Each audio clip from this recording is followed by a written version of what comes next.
इजाजत है? मेरे यूपी के भाइयों, बोलने दो। देखिए, यहां पे बैठे हुए मेरे मन में एक पुरानी बात आई।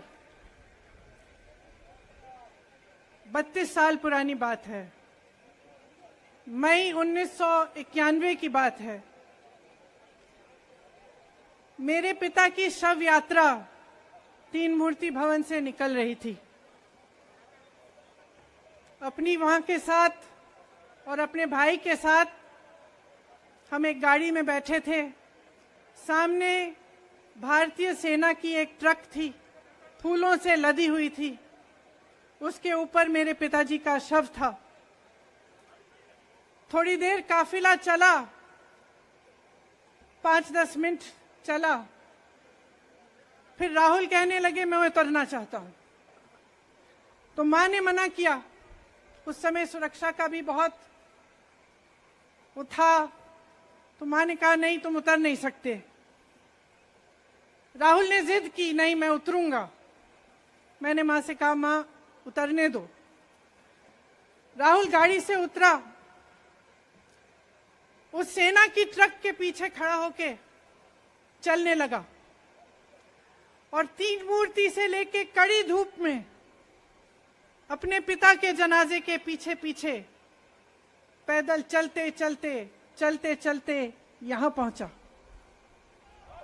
इस जगह से कुछ 400-500 गज दूर यहां पर मेरे शहीद पिता के अंतिम संस्कार मेरे भाई ने किए।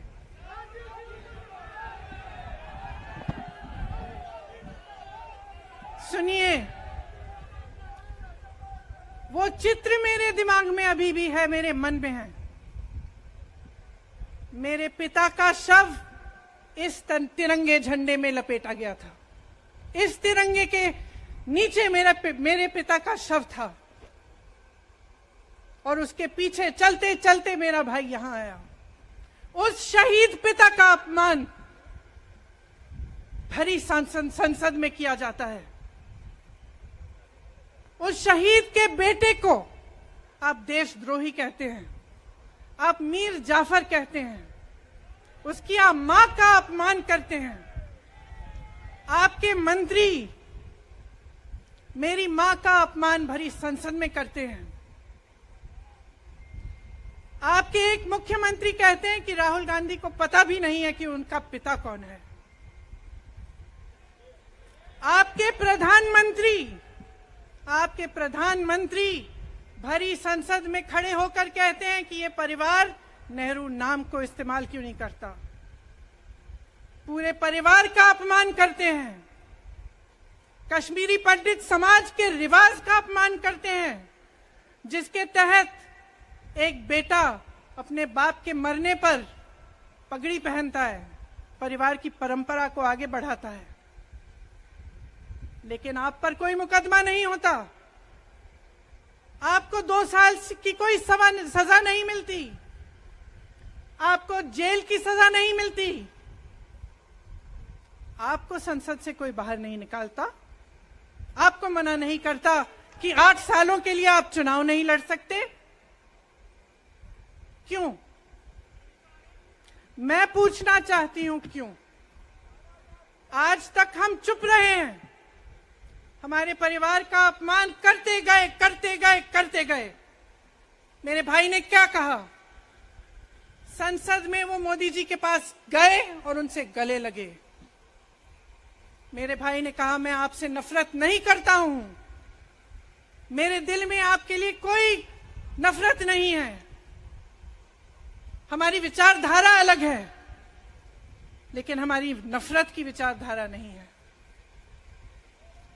तो मैं पूछना चाहती हूं, एक आदमी का कितना अपमान करोगे?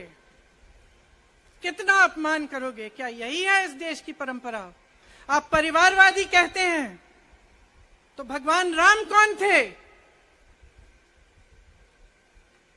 भगवान राम को वनवास में भेजा गया। उन्होंने अपने परिवार, अपनी धरती के प्रति अपना धर्म निभाया।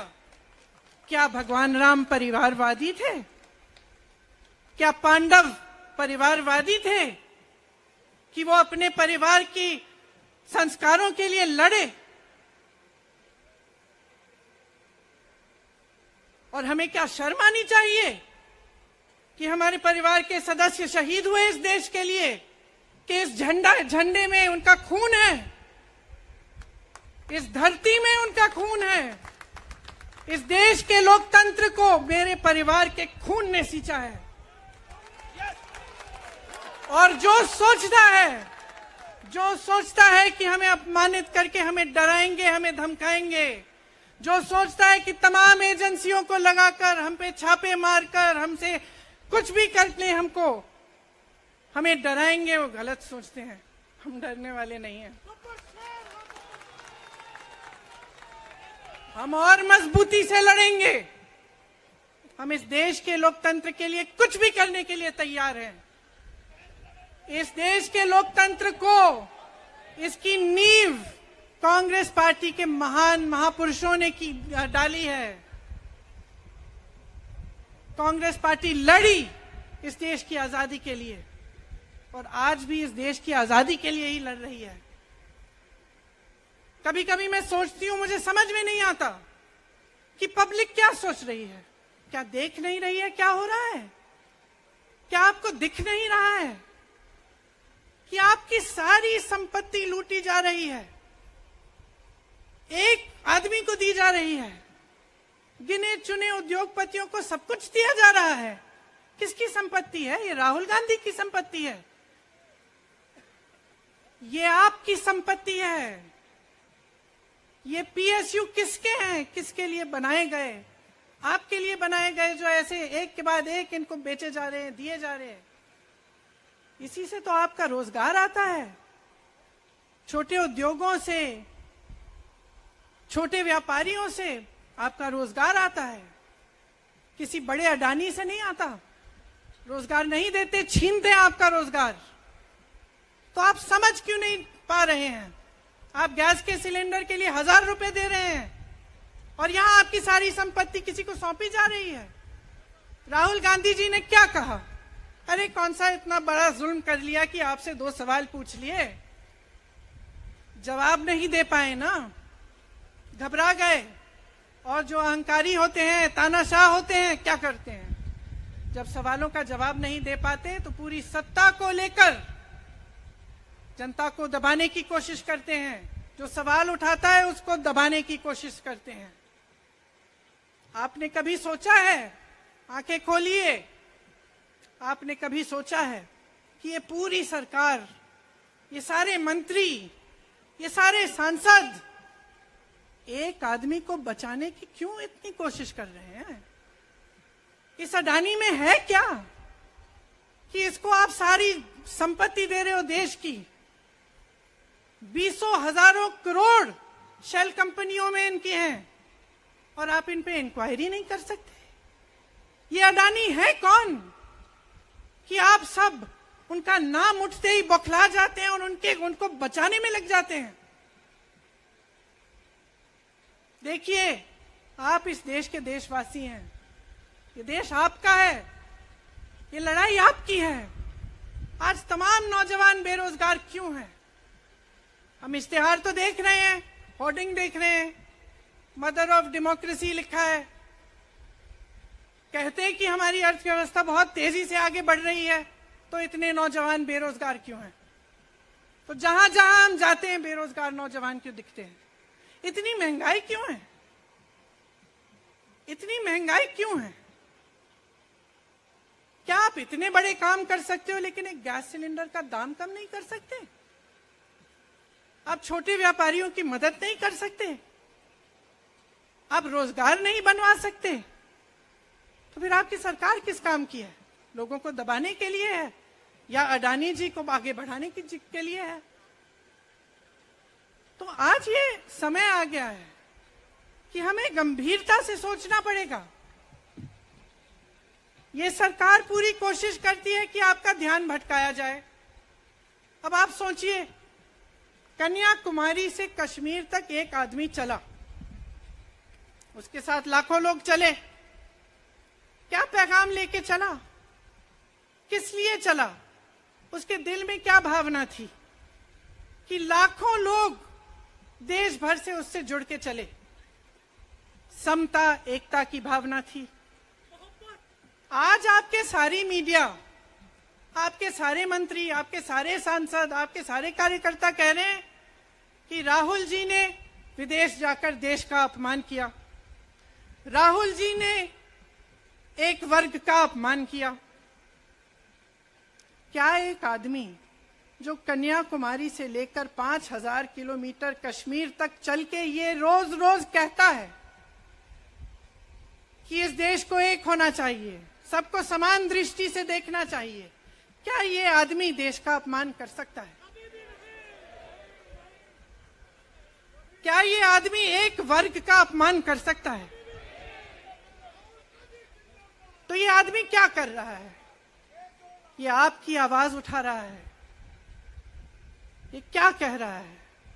कह रहा है कि गरीबों को अपना हक दो, नौजवानों को अपना हक दो, महिलाओं को अपना हक दो।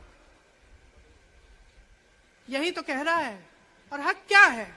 हक ये है कि जो आपका है वो आपके हाथों में जाना चाहिए, किसी बड़े उद्योगपति के हाथ में नहीं, जो प्रधानमंत्री जी के मित्र हैं।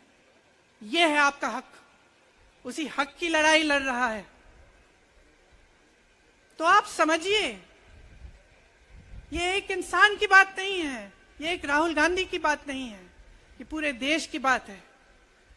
जब हम कहते हैं लोकतंत्र को बचाना है, तो हम किस बात को बचाने की कह रहे हैं? क्या कह रहे हैं हम? लोकतंत्र क्या होता है? खुल के जवाब मांगो, सवाल उठाओ। यही तो लोकतंत्र है कि आपको कोई आपत्ति है, कोई समस्या है, आप किसी के पास जाकर अपना हक मांग सकते हैं। आप कह सकते हैं भाई हमारे लिए ये क्यों नहीं किया, इतनी महंगाई क्यों है, हमारे लिए रोजगार क्यों नहीं बनाए। लेकिन आज यही हक आपसे छीना जा रहा है और आपका ध्यान इधर उधर भटकाया जाता है और इतनी चीजों को फैलाया जाता है जो सच नहीं है, झूठों को फैलाया जाता है।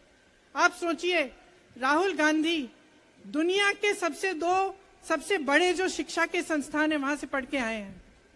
हार्वर्ड और कैम्ब्रिज की उनकी डिग्री है। कैम्ब्रिज से उन्होंने इकोनॉमिक्स में मास्टर्स डिग्री, एमफिल डिग्री उनको मिली। आप उसको पप्पू बनाते हैं। पूरे देश भर में आपकी सहायता के साथ मेरे मीडिया के दोस्तों, डिग्री आपने देखी नहीं, सच्चाई आपने देखा नहीं, उनको पप्पू बना दिया। फिर पता चला कि ये पप्पू तो यात्रा में निकल आया और पता चला कि ये तो पप्पू है ही नहीं। इसके साथ तो लाखों लोग चल रहे हैं। ये ईमानदार भी है, ये सब बातों को समझता भी है, ये जनता के बीच जा रहा है, जनता की समस्याओं को सुन रहा है और जनता इसके साथ चली जा रही है। तो घबरा गए कि राहुल गांधी ने संसद में वो सवाल उठाए जिनका उनके पास जवाब नहीं है।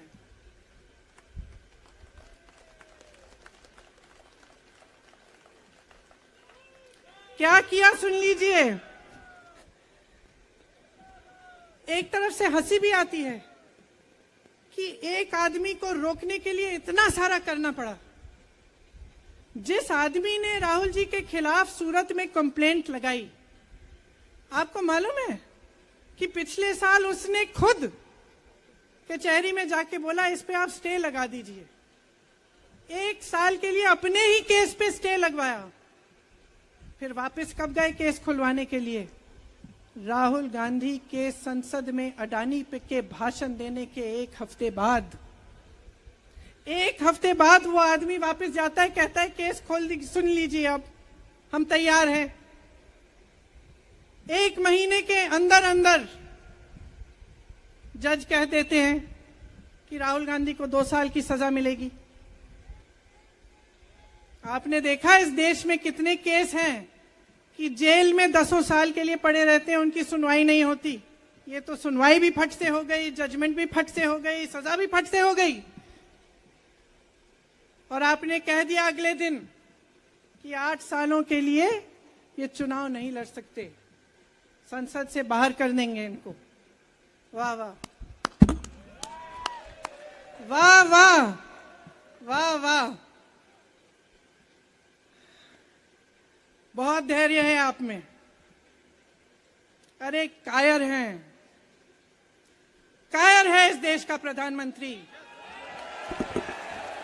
लगा दो केस मुझ पर, लगा दो केस मुझ पर, जेल ले जाओ मुझे भी, लेकिन सच्चाई ये है कि इस देश का प्रधानमंत्री कायर है।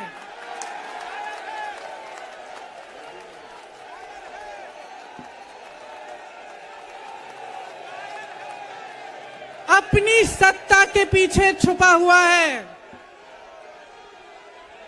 अहंकारी है, और इस देश की बहुत पुरानी परंपरा है, इस देश की बहुत पुरानी परंपरा है, हिंदू धर्म की पुरानी परंपरा है कि अहंकारी राजा को जनता जवाब देती है।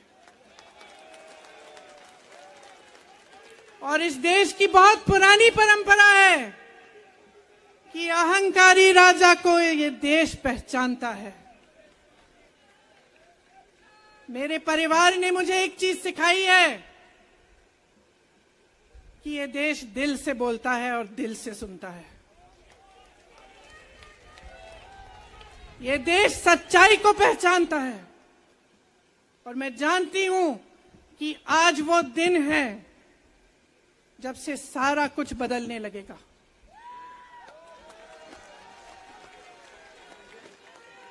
मेरे मीडिया के साथियों, मैं आपसे कहना चाहती हूं, बहुत हो गया है, बहुत हो गया है। मैं जानती हूं आप पर कितना दबाव है, मैं जानती हूं कि आपको लाइन भेजी जाती है कि आज आपको ये कहना है, आज आपको ये लिखना है, लेकिन आपकी एक बहुत बड़ी जिम्मेदारी है। आज लोकतंत्र खतरे में है। अगर सरकार सवाल उठाने वाले को 8 सालों के लिए संसद से निकाल सकती है, अगर कह सकती है कि तुम्हें चुनाव लड़ने की ही इजाजत नहीं है, तो बहुत गड़बड़ है, बहुत गलत हो रहा है, और ये लोकतंत्र के लिए ठीक नहीं है, ये इस देश के लिए ठीक नहीं है। जब आप पत्रकार बने, शुरू में जब आप काम के लिए आए, तो आपके दिल में भी ये होगी बात कि देश के लिए मैं सच्चाई बोलूंगा, मैं सच्चाई बोलूंगी। आज आप बोल नहीं पा रहे हैं, हिम्मत करिए, खड़े हो जाइए आप भी। और जैसे खड़गे जी ने कहा कि तमाम पार्टियों ने आज अपनी आवाज उठाई है, उनका हम सब धन्यवाद देते हैं।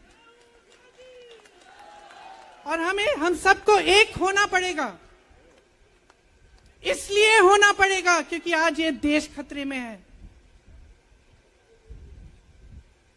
आज इस देश की सारी संपत्ति एक आदमी को सौंपी जा रही है, और उस आदमी को बचाने के लिए पूरी सरकार खड़ी हो जाती है।